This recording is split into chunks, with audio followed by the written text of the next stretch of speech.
스가랴 3장 1절부터 5절까지의 말씀을 제가 대신 봉독해 드리겠습니다. 하나님의 말씀을 들으십시오. 대제사장 여호수아는 여호와의 천사 앞에 섰고 사탄은 그의 오른쪽에 서서 그를 대적하는 것을 여호와께서 내게 보이시니라. 여호와께서 사탄에게 이르시되 사탄아 여호와께서 너를 책망하노라. 예루살렘을 택한 여호와께서 너를 책망하노라. 이는 불에서 꺼낸 그슬린 나무가 아니냐 하실 때에 여호수아가 더러운 옷을 입고 천사 앞에 서 있는지라. 여호와께서 자기 앞에 선 자들에게 명령하사 그 더러운 옷을 벗기라 하시고 또 여호수아에게 이르시되 내가 너의 죄악을 제거하여 버렸으니 너에게 아름다운 옷을 입히리라 하시기로 내가 말하되 정결한 관을 그의 머리에 씌우소서 하매 곧 정결한 관을 그 머리에 씌우며 옷을 입히고 여호와의 천사는 곁에 섰더라. 아멘. 본문 말씀은 하나님께서 구약 선지자 중에 한 사람이 스가랴에게 어떤 환상을 보여주신 것을 기록한 말씀입니다. 이 환상은 어떤 것이었을까요? 스가랴 당시에 대제사장이 있었는데 이제 그 이름이 여호수아였습니다. 근데 그 여호수아가 여호와 하나님 앞에 섰던 것을 환상으로 보여주셨던 것이죠. 그래서 저는 오늘 이 말씀을 통해 여러분들과 함께 한 가지 주제에 대해서 나누고자 합니다. 그 주제는 그리스도인은 어떤 사람인가, 그리스도인은 누구인가라는 주제인데요. 이 말씀을 통해 세 가지로 이 주제를 살펴보도록 하겠습니다. 첫 번째는 그리스도인은 하나님 앞에서 자신의 죄악을 본 사람이라는 것. 두 번째는 그리스도인은 그 하나님께 죄 사함을 깨끗하게 하심을 경험한 자라는 것.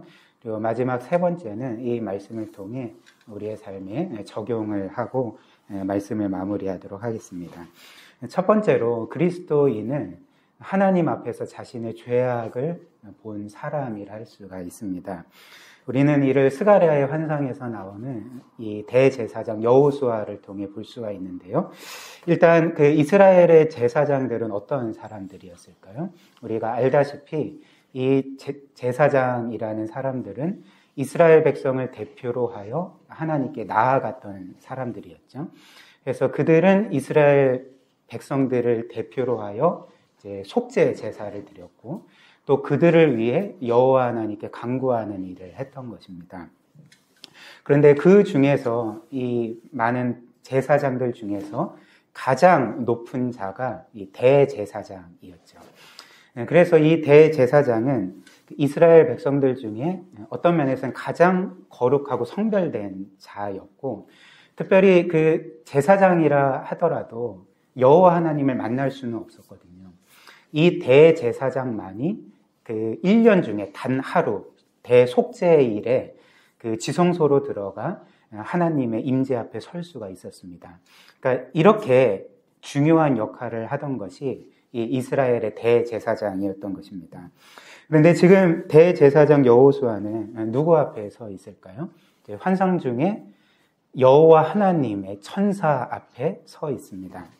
1절 말씀처럼 여호와의 천사 앞에 이 대제사장 여호수아가 서 있었던 것이죠.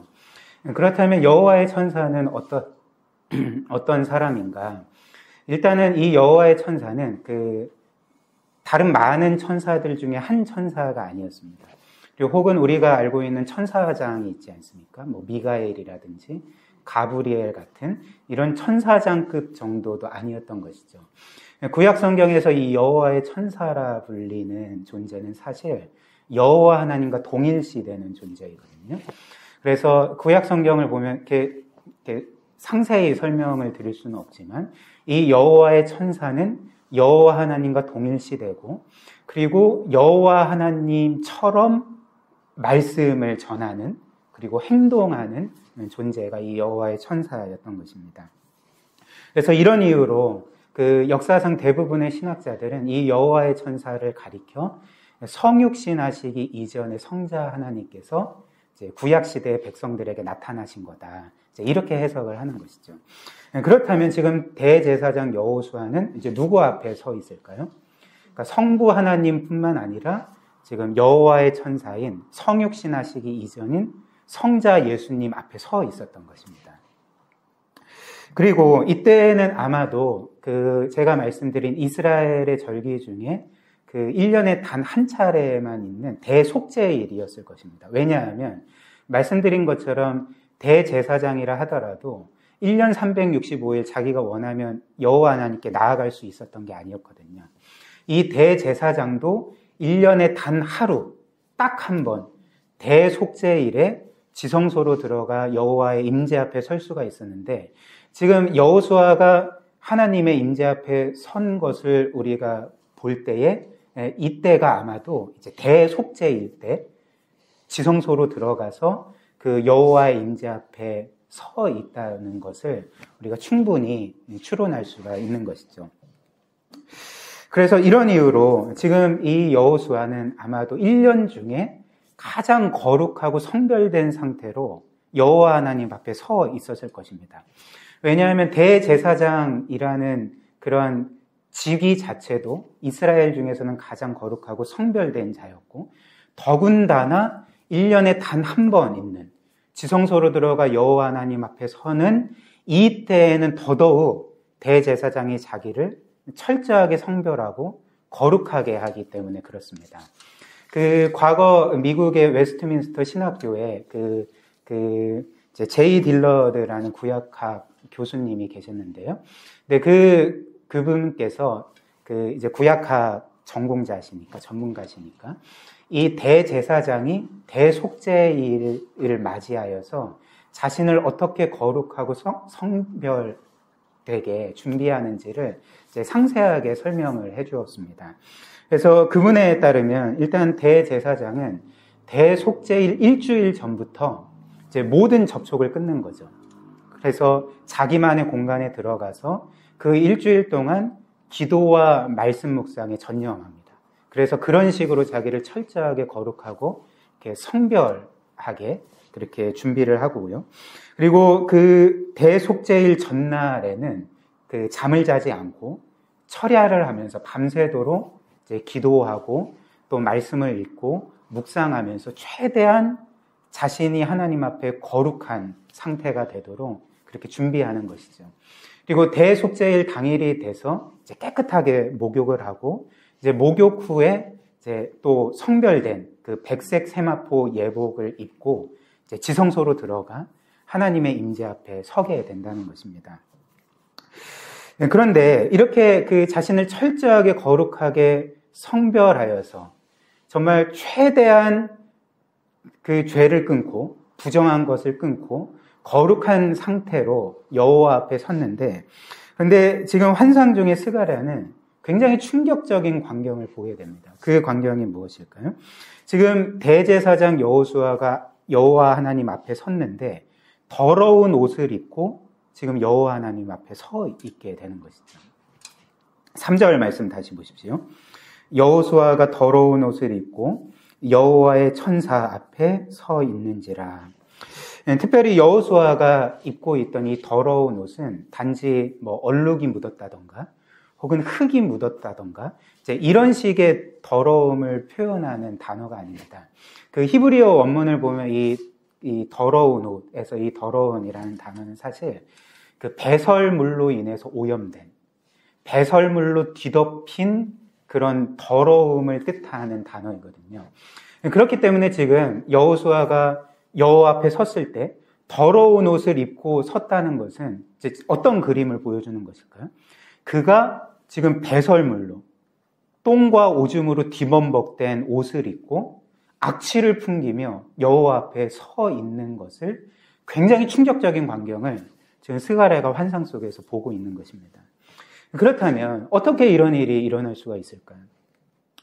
지금 이스라엘 백성 중에 가장 거룩하고 자신을 성별하는 대제사장이, 그것도 대속죄일을 맞이하여서 일주일 전부터 그렇게 자신을 철저하게 구별해서 거룩한 상태가 되도록 최선의 노력을 다했는데, 그리고 대속죄일 전날에는 철야하면서 기도에 전념하고 하나님의 말씀을 읽고 묵상하고 그 당일에는 자신을 깨끗하게 목욕하고 그리고 백색의 세마포 예복을 입고 이제 어떤 면에서는 완벽한 상태로 하나님께 나아갔는데 지금 자신의 모습을 보니까 자신이 그렇게 배설물로 뒤덮인 뒤범벅이 된 더러운 옷을 입고 악취를 풍기면서 여호와 앞에 서 있다는 것이 스가랴에게 그리고 여호수아 자신에게 얼마나 충격적인 일이었겠습니까? 그렇다면 하나님께서 왜 이 환상을 주셨을까? 이 환상의 의미가 도대체 무엇일까?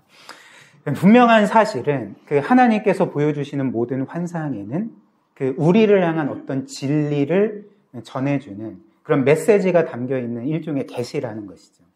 그렇기 때문에 이 환상 또한 하나님께서 어떤 중요한 진리를 우리에게 가르쳐 주시는, 선포해 주시는 하나님의 계시라 할 수가 있지 않겠습니까?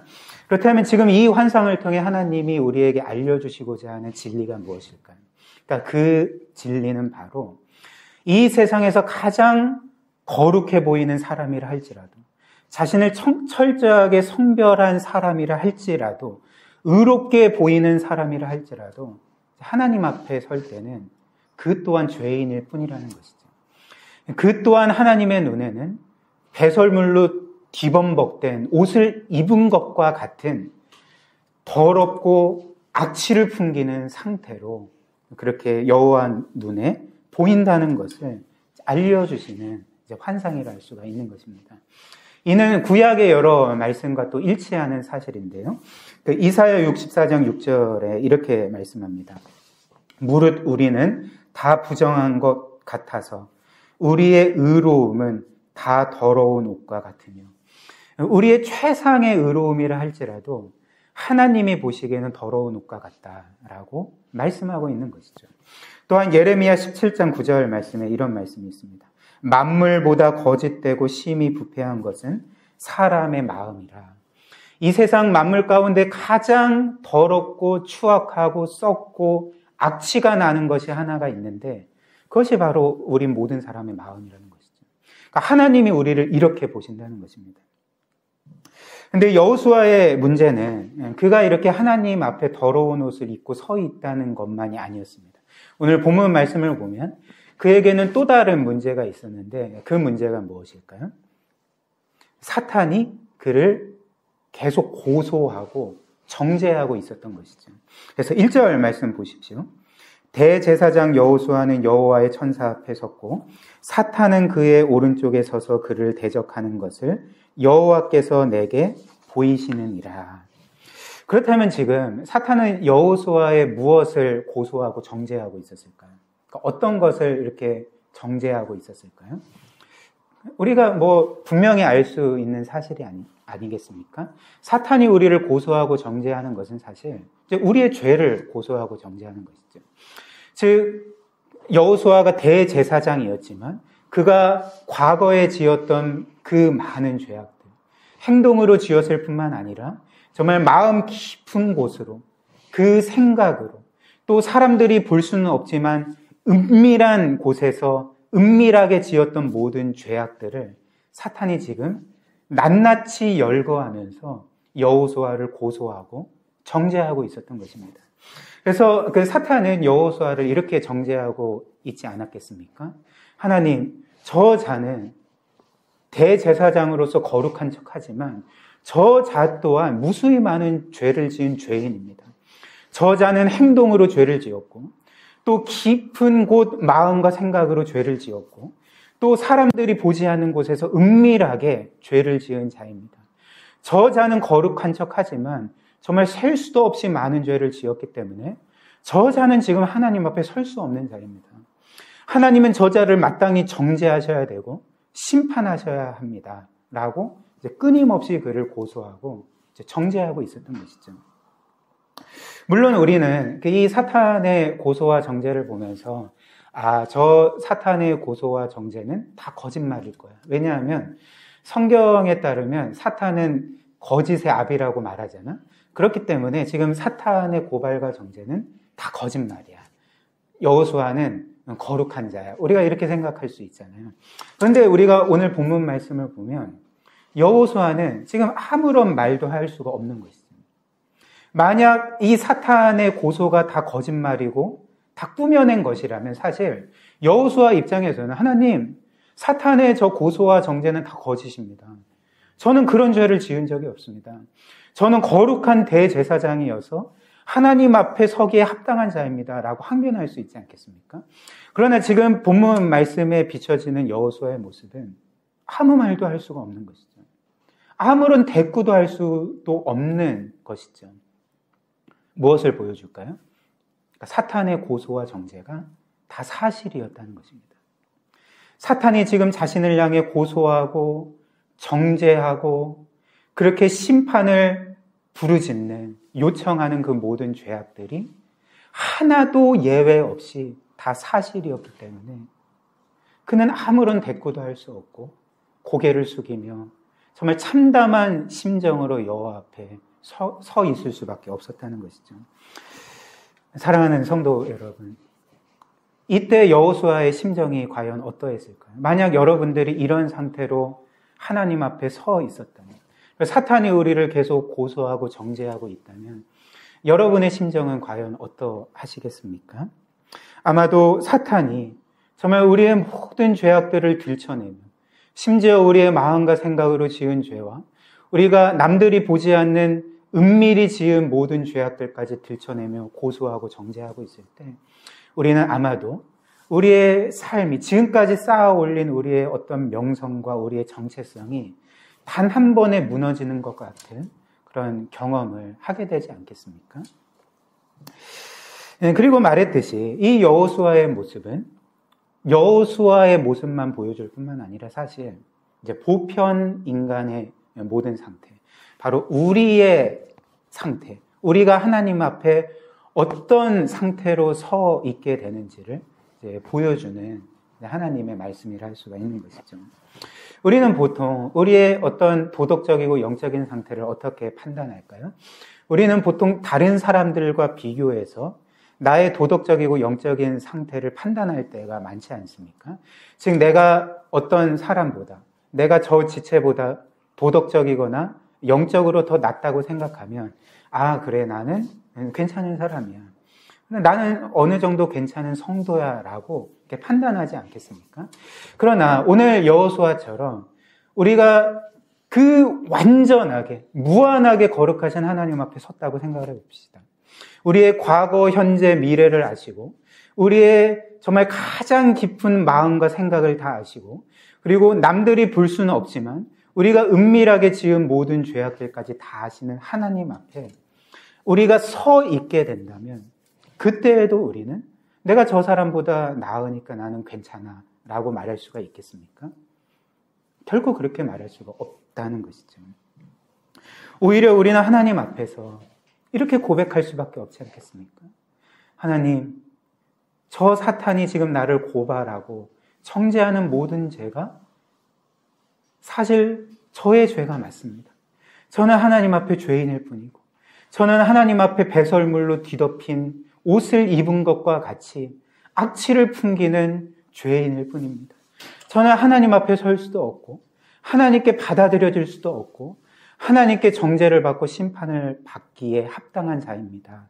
라고 고백을 할 수밖에 없지 않겠습니까? 이것이 바로 한 사람이 그리스도인인 것을 보여주는 분명한 증거가 되는 것이죠. 한 사람이 그리스도인이라면 그는 반드시 하나님 앞에서 자신의 죄악을 본 사람입니다. 자신의 죄를 고백하고 자신의 죄를 인정하고 해서 자신으로서는 하나님께 온전히 나아갈 수도 없고 받아들여질 수도 없다는 것을 깨닫고 인정하는 사람이 이제 그리스도인의 확실한 증거가 된다는 것입니다. 그런데 이제 이때 놀라운 일이 일어났던 것이죠. 지금 사탄이 여호수아를 여전히 계속 고소하고 정죄하고 있는데 그러나 오늘 본문 말씀을 보면 지금 하나님은 정작 여호수아를 정죄하고 있지 않으신다는 것이죠. 그리고 오히려 하나님은 여호수아를 그렇게 고소하고 정죄하던 사탄을 책망하고 계십니다. 2절 말씀 다시 보십시오. 여호와께서 사탄에게 이르시되 사탄아 여호와께서 너를 책망하노라. 예루살렘을 택한 여호와께서 너를 책망하노라. 이는 불에서 꺼낸 그슬린 나무가 아니냐. 이렇게 말씀하셨습니다. 일단 하나님은 사탄을 책망하시면서 이제 어떻게 말씀하셨냐면 이 예루살렘은 내가 택한 자들이다 라고 이제 말씀을 하십니다. 이는 무슨 말씀일까요? 지금 하나님께서는 이렇게 말씀하고 계시는 것이죠. 이 예루살렘, 즉 이 이스라엘 백성은 내가 택한 나의 소유된 백성이다. 그렇기 때문에 이 이스라엘 백성에게 죄가 있다 할지라도 너는 이 백성을 고소하고 정죄할 권한이 없다. 이는 나의 백성이기 때문에 너는 이 백성을 고소하고 정죄할 어떤 권한도 없다. 그 모든 권한은 나에게 있다. 라고 말씀을 하시는 것이죠. 그리고 이어서 하나님은 이는 불에서 꺼낸 그슬린 나무가 아니냐. 또 이렇게 말씀하시지 않습니까? 그 성경에서 이 불이라는 것은 그 비유적으로 하나님의 심판을 의미합니다. 그렇다면 불에서 끄집어냈다는 것은 무엇을 의미할까요? 그러니까 하나님의 심판에서 이제 건짐받은 것을 의미하는 것이죠. 지금 하나님은 그러면 어떤 말씀을 하시는 것입니까? 이들은 나의 백성이다. 그렇기 때문에 너는 이들을 고소하고 정죄할 권한이 없다. 그리고 나는 이들을 심판했고 다시 이들을 구원했다. 그렇기 때문에 내가 구원한 이 백성을 너는 고소하고 정죄할 어떤 권한도 없다라고 말씀하시며 지금 사탄을 책망하고 계시는 것이죠. 그렇다면 우리가 다음 장면으로 충분히 생각할 수 있는 그 모습, 그림이 무엇일까요? 하나님께서 사탄을 책망하시면서 너는 이들을 정죄할 권한이 없다. 이들을 정죄할 권한은 나에게만 있다. 이렇게 말씀하셨으니까 이제 여호와께서 여호수아를 정죄하시겠구나, 심판하시겠구나. 우리가 보통 이렇게 다음 장면을 떠올릴 수 있지 않겠습니까? 그러나 하나님도 여호수아를 정죄하지 않으시는 것이죠. 하나님도 그 어떤 죄악들도 책망하시거나 꾸짖지 않으신다는 것이죠. 오히려 하나님께서 여호수아에게 행하신 일이 무엇일까요? 그가 입고 있던 배설물로 뒤덮여서 악취가 나는 그 더러운 옷을 벗겨주시고 대신 아름다운 옷을 여호수아에게 입혀주시는 것입니다. 4절 말씀 보십시오. 여호와께서 자기 앞에 선 자들에게 명령하사 그 더러운 옷을 벗기라 하시고 또 여호수아에게 이르시되 내가 너의 죄악을 제거하여 버렸으니 너에게 아름다운 옷을 입히리라. 이렇게 말씀을 하십니다. 하나님께서 이 여호수아의 더러운 옷을 벗겨주셨다는 것은 무엇을 의미할까요? 사탄이 지금 고소하고 정죄하는 그 모든 죄악들을 없애주셨다는 것을 의미하는 것이죠. 그리고 더 나아가 이 여호수아에게 아름다운 옷을 입혀주셨다는 것은 무엇을 의미할까요? 여호수아가 자신의 죄로서는 하나님께 온전히 나아갈 수도 없고 받아들여질 수도 없음에도 불구하고 하나님께서 그의 죄악을 제거해 주시고 그에게 아름다운 옷을 입혀주심으로써 너는 이제 나에게 나올 수 있다. 너는 나에게 받아들여지기에 합당한 자가 됐다. 너는 이제 대제사장으로서 거룩하고 의로운 자가 되었다라고 선언해 주시는 것과 같았다는 것이죠. 따라서 이는 둘째로 우리에게 그리스도인은 또 어떤 사람인지를 알려주지 않습니까? 그리스도인은 어떤 사람일까요? 우리가 첫째 단락에서 본 것처럼 그리스도인은 하나님 앞에서 자신의 죄악됨을 보고 고백하고 인정하는 사람일 뿐만 아니라 동시에 그 자신의 모든 죄악과 더러움을 깨끗하게 해주시는 하나님의 죄의 용서를 경험한 사람이 바로 그리스도인이라는 것입니다. 이것이 바로 그리스도인의 확실한 증거라는 것이죠. 그렇다면 우리가 궁금한 점들이 떠오르지 않겠습니까? 그렇다면 과연 여호수아는 어떻게 자신의 더러운 옷을 그렇게 하나님으로 인하여서 벗겨지게 그렇게 할 수 있었고, 그리고 어떻게 하나님이 주시는 아름다운 옷을 입게 되었을까? 여호수아는 이를 위해서 어떤 노력을 했을까? 여호수아가 어떻게 했길래 자신의 더러운 옷을 벗을 수 있고 아름다운 옷을 입을 수가 있었을까? 우리가 이런 그 질문을 할 수 있지 않겠습니까? 근데 본문 말씀을 보면 여호수아가 이를 위해 한 것이 무엇일까요? 아무것도 없는 것이죠. 여호수아는 지금 이 일에 대해서 어떤 일도 행한 것이 없습니다.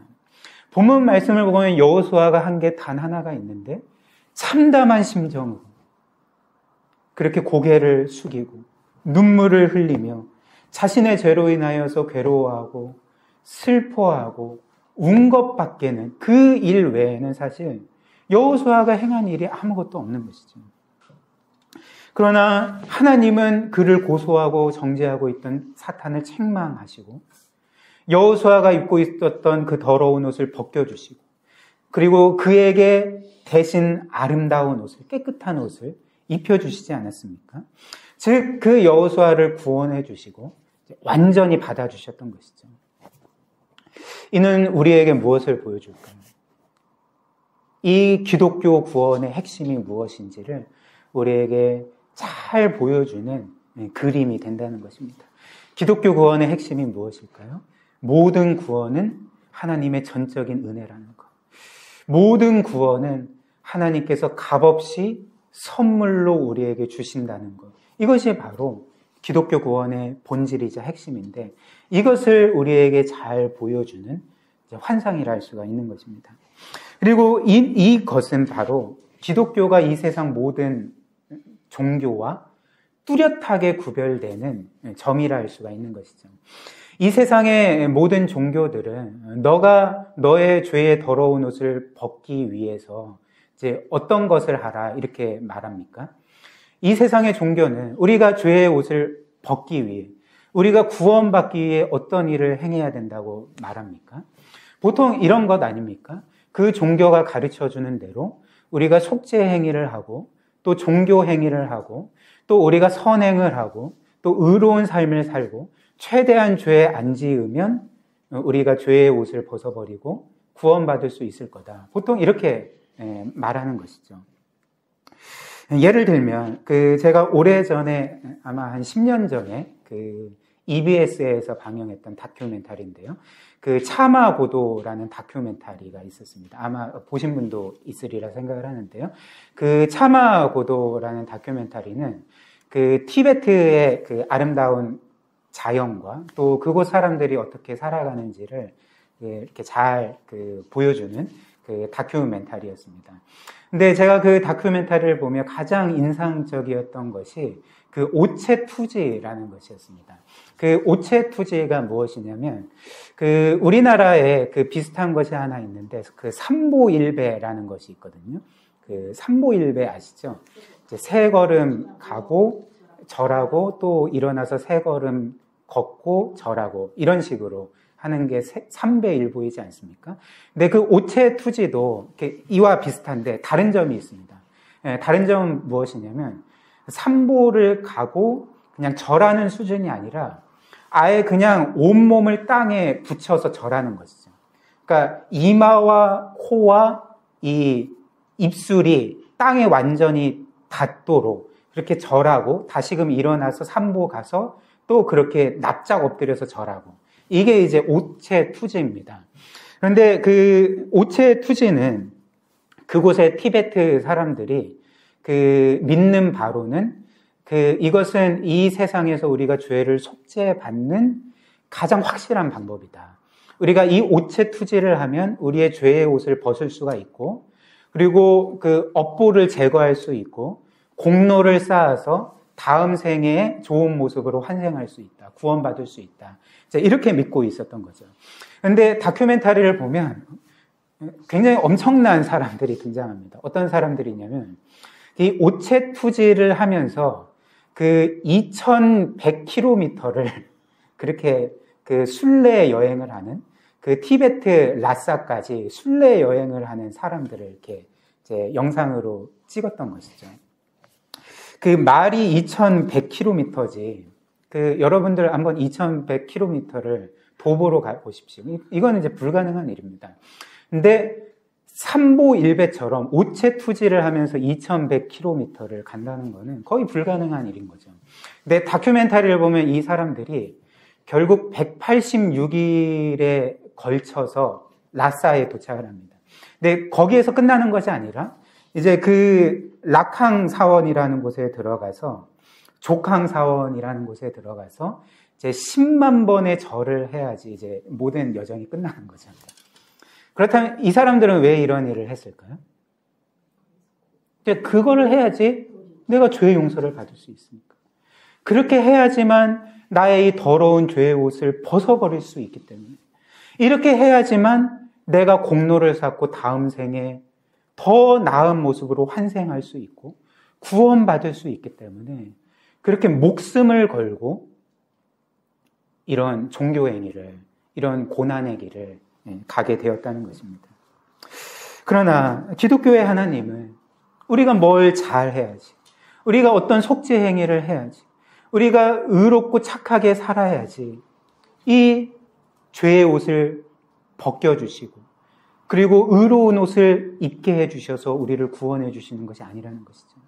우리는 아무한 일이 없음에도 불구하고, 아무런 자격과 공로와 의로움이 없음에도 불구하고, 있는 건 여호수아가 입고 있던 배설물로 뒤덮인 것과 같은 더러운 죄악들임에도 불구하고 하나님께서는 값없이 은혜로 그 모든 죄된 옷들을 벗겨주시고 우리에게 아름다운 옷을 입혀주신다는 것입니다.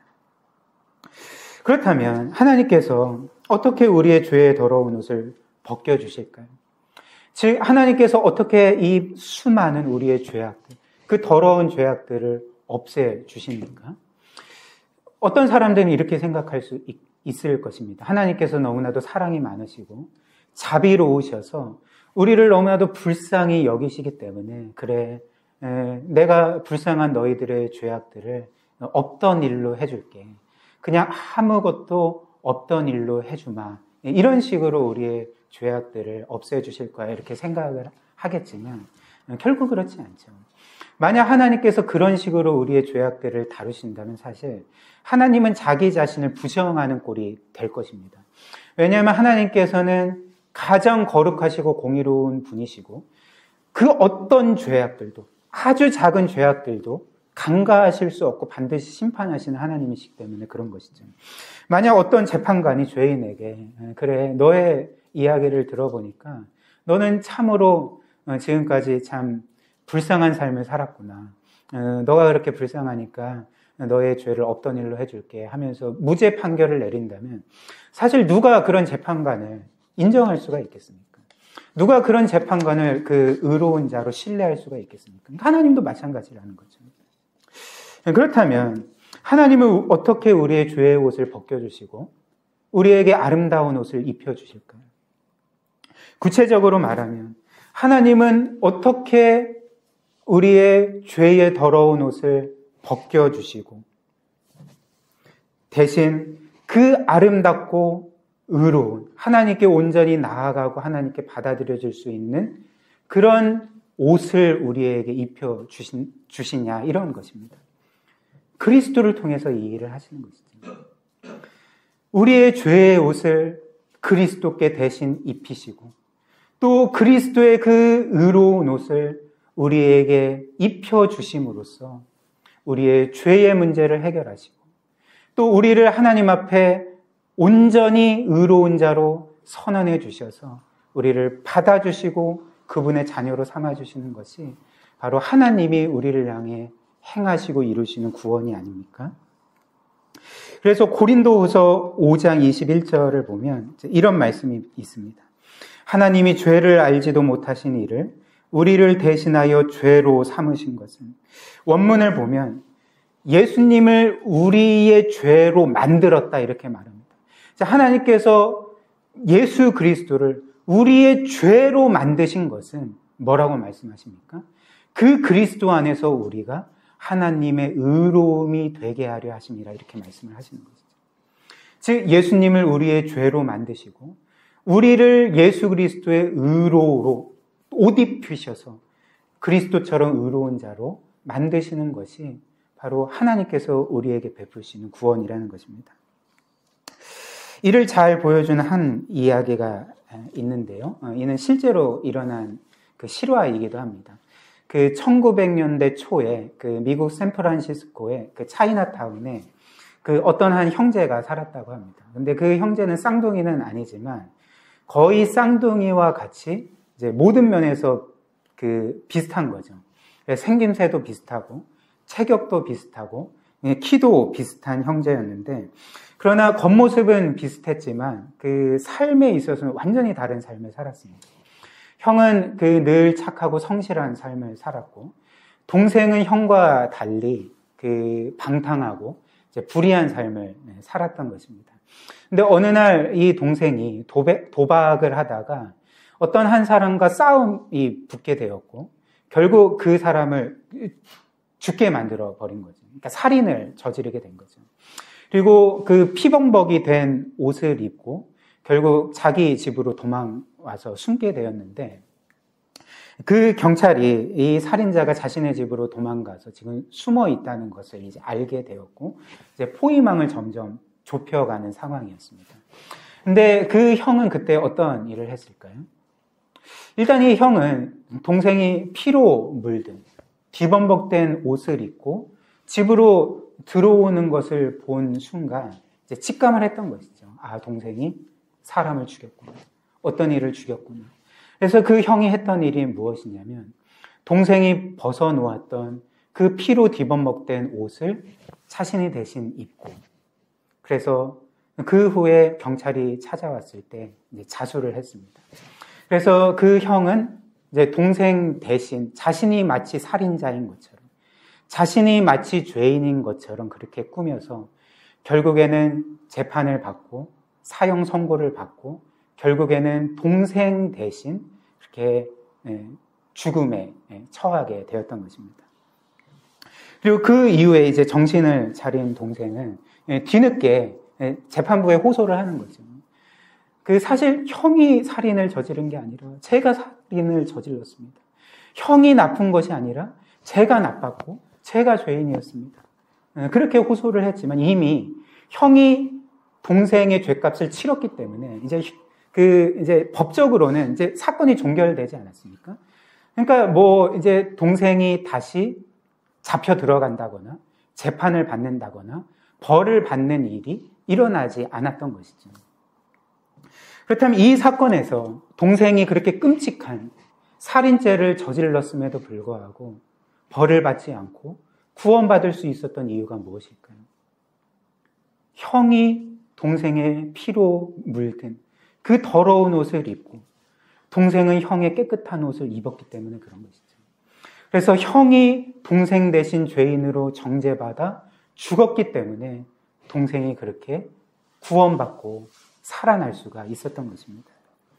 이것이 바로 그리스도께서 우리를 위해 행하신 일이라는 것이죠. 이것이 바로 하나님께서 그리스도 안에서 우리를 의로운 자로, 우리를 하나님께 온전히 받아들여질 수 있는 자로, 그리고 우리를 하나님의 자녀로서 세우신 구원의 방법이었다는 것입니다. 그리고 오늘 이 스가랴의 환상은 결국 하나님께서 먼 훗날 그분이 그리스도를 통해 이루실 그 일들을 미리 보여주신 사건이라 할 수가 있었던 것입니다. 그래서 오늘 우리가 읽진 않았지만 8절과 9절 말씀 보면 오늘 하나님께서 한 싹에 대해서, 한 가지에 대해서 말씀을 하고 계시는 거죠.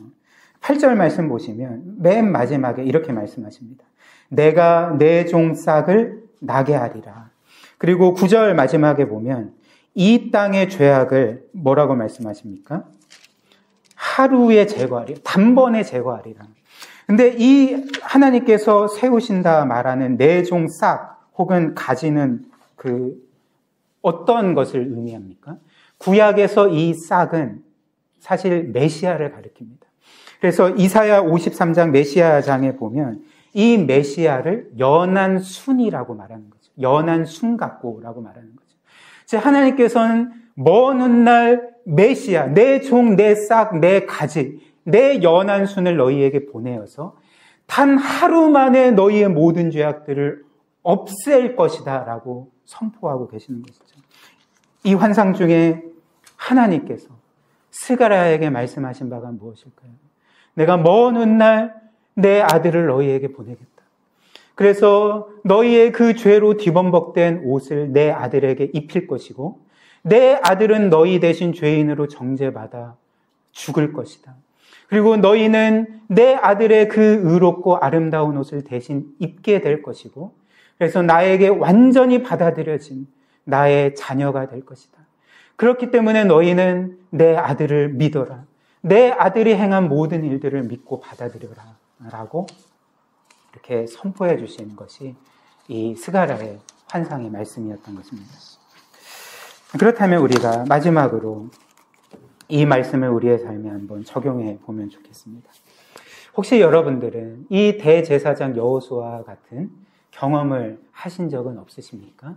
즉 우리가 오늘과 같이 하나님 앞에 나올 때 내가 한 주 동안 지었던 그 많은 죄악들 때문에 나의 행동과 나의 깊은 곳 마음과 생각과 혹은 나의 은밀히 지은 죄악들 때문에 혹시라도 죄책감을 가지고 또 두려운 마음으로 마치 하나님께서 나를 거부하실 것과 같은 그런 심정으로 하나님께 나아오는 적은 없으십니까?